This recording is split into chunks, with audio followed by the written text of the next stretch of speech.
सलमान खानच्या घराबाहेरील गोळीबार प्रकरणामध्ये महत्त्वाची अपडेट येते।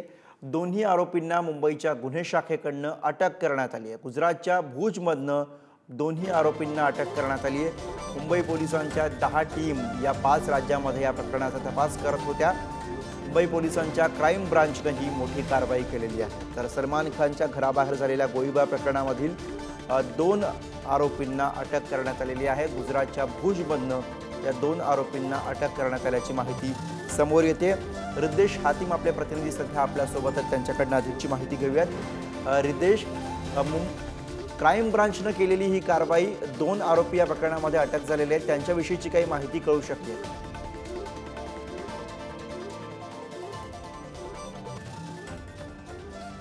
नक्कीच आपण पाहिलं तर सलमान खान यांच्या निवासस्थानी रविवारी पहाटे ओपन फायरिंगची ही घटना घडली आणि त्यानंतर मुंबई पोलीस आणि मुंबई पोलीस क्राइम ब्रांच यांनी विविध पथक तयार करून आरोपीचा शोध घेणं सुरू केलं आणि सीसीटीव्ही फुटेज पाहत असताना पोलिसांना आढळून आले की जे 2 आरोपी आहेत ज्यांनी ओपन फायरिंग केली ते रेल्वे पकडून ते गुजरातच्या दिशेने हे रवाना जाताना पोलिसांना सूत्रांतराक माहिती मिळाली। तसे सीसीटीव्ही फुटेजमध्ये देखील पोलिसांनी बघितलं आणि त्या अनुषंगाने मुंबई पोलीस यांनी जे क्राइम ब्रांच कच क्राइम ब्रांच यांच्या मदतीने भुज इकडनं दोन्ही आरोपी, त्यांचं नाव सागरपाल आणि विकी गुप्ता, जे दोन्ही तरुण आहेत 21 आणि 24 वर्षाचे, त्या दोन्ही तरुणांना आता अटक करण्यात आली आहे। महत्त्वाचं म्हणजे दोन्ही तरुण हे बिहारचे जे निवासी आहे, बिहारमध्ये राहतात आणि आता मुंबई पोलिसने रात्री उशिरा त्यांना कच म्हणून सध्या अटक केलं आहे आणि त्यांचा जो पुढील तपास आहे तो सुरू आहे। या तपासामध्ये आता थोड्याच वेळात पोलिसांची पत्रकार परिषद देखील घेऊन या संपूर्ण घटनेची माहिती तसंच आरोपीचा बॅकग्राऊंड हे देणार आहे। मात्र प्राथमिक माहिती देखील अशी मिळत आहे की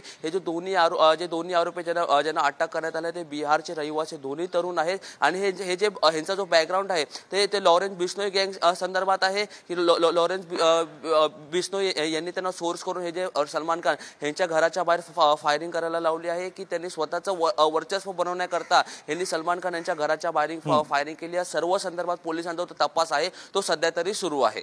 गुरु, धन्यवाद रिद्देश या सगळ्या सविस्तर माहितीसाठी।